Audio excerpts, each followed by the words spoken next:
The Raw go home from last week. So,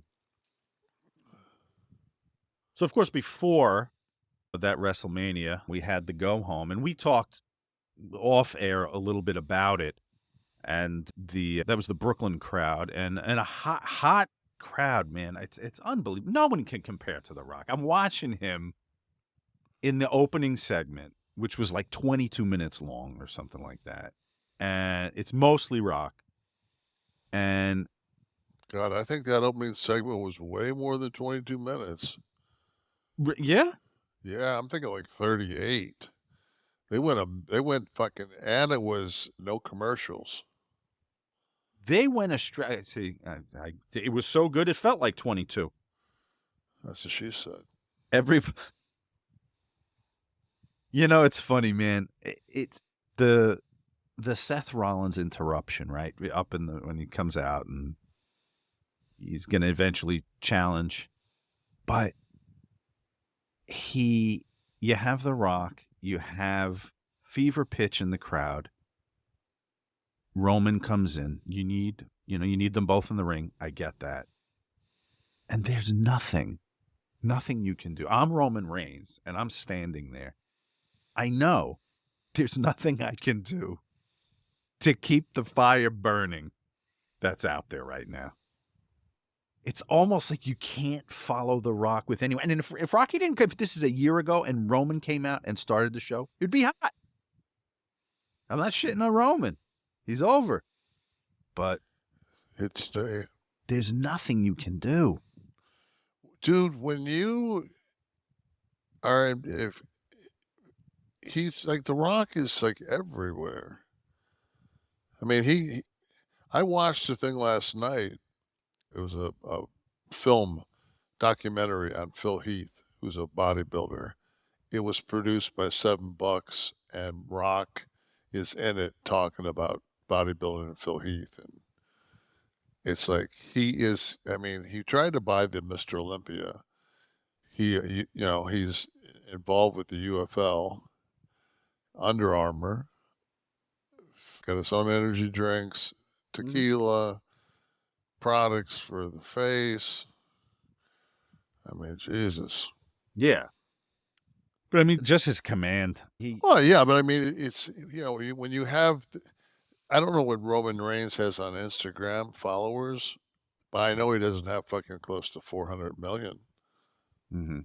There's a huge difference. People will go buy a ticket to go see The Rock because he's a movie star. But he brings it too, though. I mean, people would come see him. He's a great professional wrestler. Amazing. I mean, if he does anything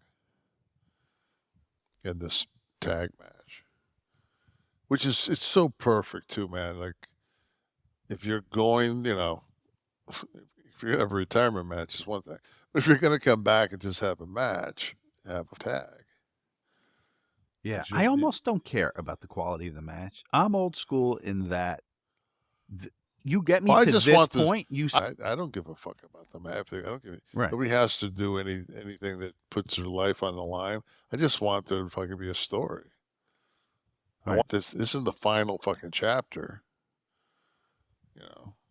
This is just a chapter. That's not finishing his story. That's, no matter what, unless he fucking has a retirement match on Monday, but then it would have to be a tag. But see, I feel so alone or old or both in the fact that I so value the crafting of this moment, that the 5-star that's not what these are the 5 stars, because these 5 stars lasted for 8 weeks or 9 weeks of continued. Well, I mean, it was 13 fucking straight TVs that fucking sold out. Right. That's what I mean. That's the 5 stars. The 14 minutes in a ring. No, there's never been a time in wrestling that it was this mainstream. Well, I don't know. I mean, we came close in the 90s, right? I mean, I think that and then I Hogan's it 80s era just was pretty tough to yeah, argue. but it's just the coverage. Oh, the acceptance of wrestling as a mainstream event. Okay, it Yeah, was I mean still this. goofy in the 80s. It was still Yeah, a fuck. punchline, a Yeah, little. it wasn't what it is today. But Endeavor will definitely help that because you're going to see A-list people. But anybody that went to any of the WrestleMania events, people from LA that are in the entertainment industry marveled at that production. They were just like, "Holy fuck! So this is pro wrestling?" Like, Did I see something that no, this is WWE. Right, right. Which, let's face it, is kind of pro wrestling again. There's alternatives to watch, but I think it is what the Maestro wanted this to be a sport. It's definitely sports entertainment. It's not wrestling. It ain't. It ain't pro wrestling. I want to get back to The Rock for a minute because we were teasing this a little bit at the beginning of the show, but Seth comes out, makes a challenge. Now the crowd's going crazy. They think they're going to get a WrestleMania quality main event in the house on TV. They think they're going to get Rock to peel off that cowhide and go.